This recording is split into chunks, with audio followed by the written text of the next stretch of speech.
पितृपक्ष की कथा जो भगवान शिव ने माता पार्वती को सुनाई थी। भगवान शिव कहते हैं, पार्वती, पितृपक्षों के दोष की मुक्ति के लिए ये महात्म अवश्य सुनना चाहिए, जो मैं अब तुम्हें 7वें अध्याय का महात्म बतलाता हूँ, जिसे सुनकर कानों में अमृत राशि भर जाती है। पाटलिपुत्र नामक एक दुर्गम नगर है, जिसका गोपुर द्वार बहुत ही ऊंचा है।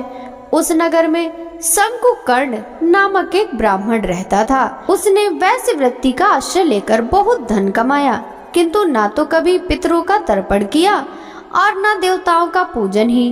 वह धनोपार्जन में तत्पर होकर राजाओं को ही भोज दिया करता था।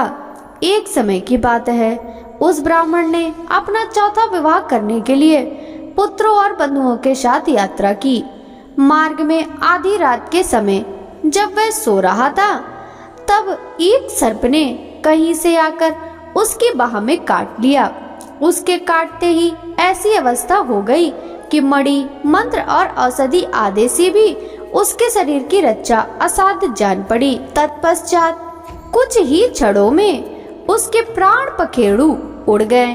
वह प्रेत बना। फिर बहुत समय के बाद वह प्रेत सर्प योनि में उत्पन्न हुआ। उसका चित्त धन की वासना में बंधा हुआ था। उसने पूर्व वृतांत को स्मरण करके सोचा, मैंने घर के बाहर करोड़ों की संख्या में अपना जो धन गाड़ रखा है, उससे इन पुत्रों को वंचित करके स्वयं ही उसकी रक्षा करूंगा। सांप की योनि से पीड़ित होकर पिता ने एक दिन स्वप्न में अपने पुत्रों के समक्ष आकर अपना मनोभाव बताया। तब उसके पुत्रों ने सवेरे उठकर बड़े विस्मय के साथ एक दूसरे से स्वप्न की बातें कही। उनमें से मंझला पुत्र कुदाल हाथ में लिए घर से निकला और जहां उसके पिता सर्प योनि धारण करके रहते थे, उस स्थान पर गया। यद्यपि उसे धन के स्थान का ठीक ठीक पता नहीं था, तो भी उसने चिन्हों से उसका ठीक निश्चय कर लिया और लोभ बुद्धि से वहां पहुंचकर बामी को खोदना आरंभ किया। तब उस बामी से बड़ा भयानक सांप प्रकट हुआ और बोला, ओ मूर्ख, तू कौन है? किस लिए आया है? यह बिल क्यों खोद रहा है? किसने तुझे भेजा है? ये सारी बातें बता, मेरे सामने बता। पुत्र बोला, मैं आपका पुत्र हूँ, मेरा नाम शिव है। मैं रात्रि में देखे हुए स्वप्न से विस्मित होकर यहाँ का सुवर्ण लेने के कौतूहल से आया हूँ। पुत्र की यह वाणी सुनकर वह सांप हंसता हुआ उच्च स्वर से इस प्रकार स्पष्ट वचन बोला, यदि तू मेरा पुत्र है तो मुझे शीघ्र ही बंधन से मुक्त कर। मैं अपने पूर्व जन्म के गाड़े हुए धन के लिए सर्प योनि में उत्पन्न हुआ हूँ। पुत्र, पिताजी, आपकी मुक्ति कैसे होगी, इसका उपाय मुझे बताइए, क्योंकि मैं इस रात में सब लोगों को छोड़कर आपके पास आया हूँ। पिता बोला, बेटा, गीता के अमृतमय सप्तम अध्याय को छोड़कर मुझे मुक्त करने में तीर्थ, दान, तप और यज्ञ भी सर्वथा समर्थ नहीं है। केवल गीता का 7वां अध्याय ही प्राणियों के जरा, मृत्यु आदि दुखों को दूर करने वाला है। पुत्र, मेरे श्राद्ध के दिन गीता के 7वें अध्याय का पाठ करने वाले ब्राह्मण को श्रद्धा पूर्वक भोजन करा। इससे निसंदेह मेरी मुक्ति हो जाएगी। वत्स, अपनी शक्ति के अनुसार पूर्ण श्रद्धा के साथ निर्वैसयी और वेद विद्या में प्रवीण अन्य ब्राह्मणों को भी भोजन कराना। सर्प योनि में पड़े हुए पिता के ये वचन सुनकर सभी पुत्रों ने उसकी आज्ञा अनुसार तथा उससे अधिक भी किया। तब शंकुकर्ण ने अपने सर्प शरीर को त्याग कर दिव्य देह धारण किया और सारा धन पुत्रों के अधीन कर दिया। पिता ने करोड़ों की संख्या में जो धन उनमें बांट दिया था, उससे वे बहुत प्रसन्न हुए। उनकी बुद्धि धर्म में लगी हुई थी, इसलिए उन्होंने बावली, कुआं, पोखरा, यज्ञ तथा देव मंदिर के लिए उस धन का उपयोग किया और अन्नशाला भी बनवाई। तत्पश्चात 7वें अध्याय का सदा जप करते हुए उन्होंने मोक्ष प्राप्त किया। हे पार्वती, यह तुम्हें 7वें अध्याय का महात्म बतलाया, जिसके श्रवण मात्र से मानव सब पातकों से मुक्त हो जाता है। महाभारत शुरू होने से पहले भगवान श्री कृष्ण ने अर्जुन को गीता का ज्ञान दिया था। इस गीता का 7वां अध्याय पितृ मुक्ति और मोक्ष से जुड़ा है। भक्तों, आपको बता दें कि शास्त्रों के अनुसार पितृपक्ष में गीता के 7वें अध्याय का पाठ करने से पितृदोष से मुक्ति मिलती है। इस अध्याय का नाम ज्ञान विज्ञान योग है। इस अध्याय का पाठ श्राद्ध में जितना हो सके उतना करने का प्रयास करें। अगर इस अध्याय का पाठ खुद नहीं कर सकते तो किसी योग्य ब्राह्मण से भी करा सकते हैं। जन्म लेने के उपरांत प्राणी पर 3 प्रकार का ऋण होता है। पहला देव ऋण, दूसरा ऋषि ऋण, तीसरा पितृ ऋण। पितृपक्ष के इन 16 दिनों में श्राद्ध प्रक्रिया में उपस्थित होकर तीनों ऋणों से मुक्त हो सकते हैं। किंवदंती है कि चंद्रमा की ऊर्ध्व कक्षा में पितृलोक स्थित है, जहां हमारे पितृ निवास करते हैं, जिन्हें हम आंखों से नहीं देख सकते। जीवात्मा जब इस स्थूल शरीर से पृथक होता है, उस स्थिति को हम मृत्यु कहते हैं। हिंदू मान्यताओं के अनुसार 1 वर्ष तक प्रायः सूक्ष्म जीव को शरीर नहीं मिलता। मोहवश उस सूक्ष्म जीव अपने परिवारजनों एवं घर के आसपास घूमता रहता है। श्राद्ध कर्म करने से उस सूक्ष्म जीव को तृप्ति मिलती है। इस अनुष्ठान में जब हम श्रद्धा से ब्राह्मण को भोज पदार्थ खिलाते हैं तो पितृ तृप्त हो जाते हैं। महाभारत में प्रसंग आता है कि मृत्यु के उपरांत दानवीर कर्ण को चित्रगुप्त ने मोक्ष देने से इनकार कर दिया था। तब कर्ण ने चित्रगुप्त से पूछा कि मैंने अपनी सारी संपदा सदैव दान पुण्य में ही समर्पित की, तो फिर मुझ पर यह कैसा ऋण शेष रह गया। तब चित्रगुप्त ने बताया, राजन, आप देव ऋण और ऋषि ऋण तो चुकता कर चुके, परंतु आप पर पितृ ऋण शेष है। आपने अपने काल में संपदा एवं सोने का दान दिया, अन्न दान नहीं दिया। जब तक आप यह ऋण नहीं उतारते आपको मोक्ष मिलना संभव नहीं है। इसके उपरांत धर्मराज ने दानवीर कर्ण को व्यवस्था दी कि आप 16 दिन के लिए पृथ्वी पर जाकर अपने ज्ञात एवं अज्ञात पितरों को प्रसन्न करने के लिए विधिवत श्राद्ध, तर्पण तथा पिंड दान करके आइए, तभी आपको मोक्ष की प्राप्ति होगी। दानवीर कर्ण ने वैसा ही किया, तभी उन्हें मोक्ष मिला। किंवदंती है कि तभी से श्राद्ध की कथा आरंभ हुई। अब हम गीता के 7वें अध्याय के पाठ का रसपान करेंगे। गीता का 7वां अध्याय। श्री भगवान बोले, हे पार्थ, अनन्य प्रेम से मुझ में आसक्त चित्त तथा अनन्य भाव से मेरे परायण होकर योग में लगा हुआ तो जिस प्रकार से संपूर्ण विभूति, बल, ऐश्वर्य आदि गुणों से युक्त सबके आत्मरूप मुझको संयम रहित जानेगा, उसको सुन। मैं तेरे लिए इस विज्ञान सहित तत्व ज्ञान को सम्पूर्णता कहूँगा, जिसको जानकर संसार में फिर और कुछ भी जानने योग्य शेष नहीं रह जाता। हजारों मनुष्यों में कोई एक मेरी प्राप्ति के लिए यत्न करता है और उन यत्न करने वाले योगियों में कोई एक मेरे परायण होकर मुझको तत्व से अर्थात यथार्थ रूप से जानता है। पृथ्वी, जल, अग्नि, वायु, आकाश, मन, बुद्धि और अहंकार भी इस प्रकार यह 8 प्रकार से विभाजित मेरी प्रकृति है। यह 8 प्रकार के भेदों वालों तो अपरा अर्थात मेरी जड़ प्रकृति है। और हे महाभाव, इससे दूसरी को जिससे यह संपूर्ण जगत धारण किया जाता है, मेरी जीव रूपा परा अर्थात चेतन प्रकृति जान। हे अर्जुन, तू ऐसा समझ कि संपूर्ण भूत इन दोनों प्रकृतियों से ही उत्पन्न होने वाले हैं और मैं संपूर्ण जगत का प्रभाव तथा प्रलय हूँ, अर्थात संपूर्ण जगत का मूल कारण हूँ। हे धनंजय, मुझ में भिन्न दूसरा कोई भी परम कारण नहीं है। यह संपूर्ण जगत सूत्र के मणियों के सदस्य मुझ में गुथा हुआ है। हे अर्जुन, मैं जल में रस हूँ, चंद्रमा और सूर्य में प्रकाश हूँ, संपूर्ण वेदों में ओंकार हूँ, आकाश में शब्द और पुरुषों में पुरुषत्व हूँ। मैं पृथ्वी में पवित्र, गंध और अग्नि में तेज हूँ तथा संपूर्ण भूतों में उनका जीवन हूँ और तपस्वियों में तप हूँ। हे अर्जुन, तू संपूर्ण भूतों का सनातन बीज मुझको ही जान। मैं बुद्धिमानों की बुद्धि और तेजस्वियों का तेज हूँ। हे भरत श्रेष्ठ, मैं बलवानों का आसक्ति और कामनाओं से रहित बल अर्थात सामर्थ्य हूँ और सब भूतों के धर्म के अनुकूल अर्थात शास्त्र के अनुकूल काम हूँ।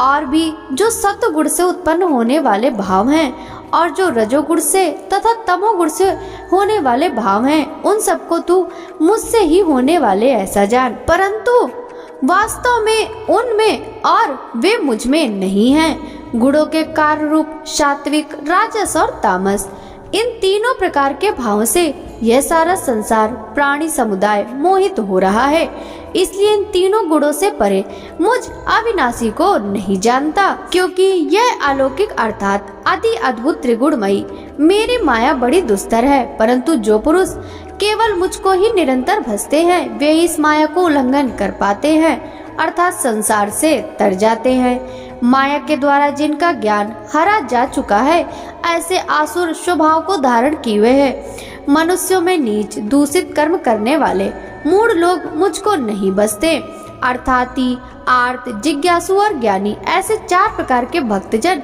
मुझको भजते हैं। उनमें नित्य मुझ में एक ही भाव से स्थित अनन्य प्रेम भक्ति वाला ज्ञानी भक्त अति उत्तम है, क्योंकि मुझको तत्व से जानने वाले ज्ञानी को मैं अत्यंत प्रिय हूँ और वह ज्ञानी मुझको अत्यंत प्रिय है। ये सभी उदार है, परंतु ज्ञानी तो साक्षात मेरा स्वरूप ही है, ऐसा मेरा मत है, क्योंकि वह मदगत मन बुद्धि वाला ज्ञानी भक्ति अति उत्तम गति स्वरूप मुझ में ही अच्छी प्रकार स्थित है। बहुत जन्मों के अंत के जन्म में तत्वज्ञान को प्राप्त पुरुष जब सब कुछ वासुदेव ही है, इस प्रकार मुझको बसता है, वह महात्मा अत्यंत दुर्लभ है।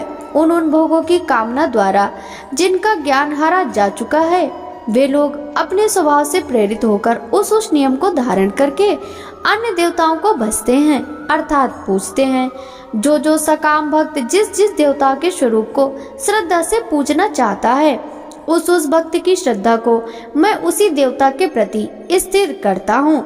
वह पुरुष उस श्रद्धा से युक्त होकर उस देवता का पूजन करता है और उस देवता से मेरे द्वारा ही विधान किए हुए इच्छित भोगों को निसंदेह प्राप्त करता है। परंतु उन अल्प बुद्धि वालों का वह फल नाशवान है, तथा वे देवताओं को पूजने वाले देवताओं को प्राप्त होते हैं, और मेरे भक्त चाहे जैसे ही भजे, अंत में वे मुझको ही प्राप्त होते हैं। बुद्धिहीन पुरुष मेरे अनुत्तम अविनाशी परम भाव को न जानते हुए मन इंद्रियों से परे मुझ सच्चिदानंद घन परमात्मा को मनुष्य की भांति जन्म कर व्यक्ति भाव को प्राप्त हुआ मानते हैं। अपनी योग माया से छिपा हुआ मैं सबके प्रत्यक्ष नहीं होता, इसलिए यह अज्ञानी जन समुदाय मुझ जन्म रहित अविनाशी परमेश्वर को नहीं जानता, अर्थात मुझको जन्म में मरने वाला समझता है। हे अर्जुन, पूर्व में व्यतीत हुए और वर्तमान में स्थित तथा आगे होने वाले सब भूतों को मैं जानता हूँ, परंतु मुझको कोई भी श्रद्धा भक्ति रहित पुरुष नहीं जानता। हे भरतवंशी, संसार में इच्छा और द्वेष से उत्पन्न सुख दुख आदि द्वंद्व रूप मोह से संपूर्ण प्राणी अत्यंत अज्ञानता को प्राप्त हो रहे हैं, परंतु निष्काम भाव से श्रेष्ठ कर्मों का आचरण करने वाले जिन पुरुषों का पाप नष्ट हो गया, वे राग द्वेष जहीन द्वंद्व रूप मोह से मुक्त दृढ़ निश्चय भक्त मुझको सब प्रकार से भजते हैं। जो मेरे शरण होकर जरा और मरण से छूटने के लिए यत्न करते हैं, वे पुरुष उस ब्रह्म को, संपूर्ण अध्यात्म को, संपूर्ण कर्म को जानते हैं। जो पुरुष अधिभूत और अधिदेव के सहित तथा अधियज्ञ के सहित मुझे अंत काल में भी जानते हैं, वे युक्त चित्त वाले पुरुष मुझे जानते हैं, अर्थात प्राप्त हो जाते हैं। पितृपक्ष की अन्य पौराणिक कथा के अनुसार जोगे तथा भोगे 2 भाई थे। दोनों अलग अलग रहते थे। जोगे धनी था और भोगे निर्धन। दोनों में परस्पर बड़ा प्रेम था। जोगों की पत्नी को धन का अभिमान था, किंतु भोगे की पत्नी बड़ी सरल हृदय थी। पितृपक्ष आने पर जोगे की पत्नी ने उससे पितरों का श्राद्ध करने के लिए कहा, तो जोगे ने इसे व्यर्थ का कार्य समझकर टालने की चेष्टा करने लगा, किंतु उसकी पत्नी समझती थी कि यदि ऐसा नहीं करेंगे तो लोग बातें बनाएंगे। फिर उसने अपने मायके वालों को दावत पर बुलाने और अपनी शान दिखाने का यह उचित अवसर समझा। अतः वह बोली, आप शायद मेरी परेशानी की वजह से ऐसा कह रहे हैं, किंतु इसमें मुझे कोई परेशानी नहीं होगी। मैं भोगे की पत्नी को बुला लूंगी, दोनों मिलकर सारा काम कर लेंगी। फिर उसने जोगे को अपने पीहर न्योता देने के लिए भेज दिया। दूसरे दिन उसके बुलाने पर भोगे की पत्नी सुबह सवेरे काम में जुट गई। उसने रसोई तैयार की, अनेक पकवान बनाए, फिर सभी काम निपटाकर अपने घर आ गई। आखिर उसे भी तो पितरों का श्राद्ध तर्पण करना था। इस अवसर पर न जोगी की पत्नी ने उसे रोका, न वह रुकी। शीघ्र ही दोपहर हो गई। पितर भूमि पर उतरे। जोगे भोगों के पितर पहले जोगे के यहाँ गए तो क्या देखते हैं कि ससुराल वाले महाभोजन पर जुटे हुए हैं। निराश होकर वे भोगे के यहाँ गए। वहाँ क्या था, मात्र पितरों के नाम पर अगियारी दी गई थी। पितरों ने उसकी राख चाटी और भूखे ही नदी तट पर जा पहुँचे। थोड़े देर में सारे पितर इकट्ठे हो गए और अपने अपने यहाँ श्राद्धों की बड़ाई करने लगे। जोगे भोगे के पितरों ने भी अपनी आप बीती सुनाई। फिर वे सोचने लगे, अगर भोगे समर्थ होता तो शायद उन्हें भूखा न रहना पड़ता, मगर भोगे के घर में 2 जून की रोटी भी खाने को नहीं थी। यही सब सोचकर उन्हें भोगे पर दया आ गई।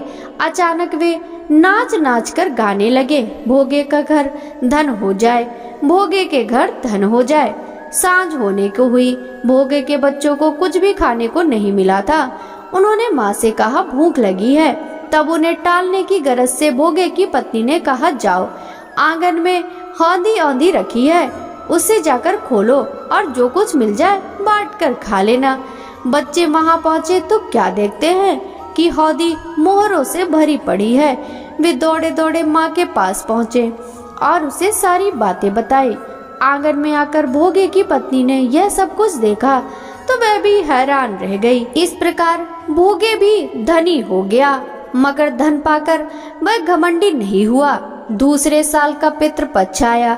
श्राद्ध के दिन भोगे की स्त्री ने 56 प्रकार के व्यंजन बनाए। ब्राह्मणों को बुलाकर श्राद्ध किया, भोजन कराया, दक्षिणा दी। जेठ जेठानी को सोने चांदी के बर्तनों में भोजन कराया। इससे पितर बड़े प्रसन्न तथा तृप्त हुए।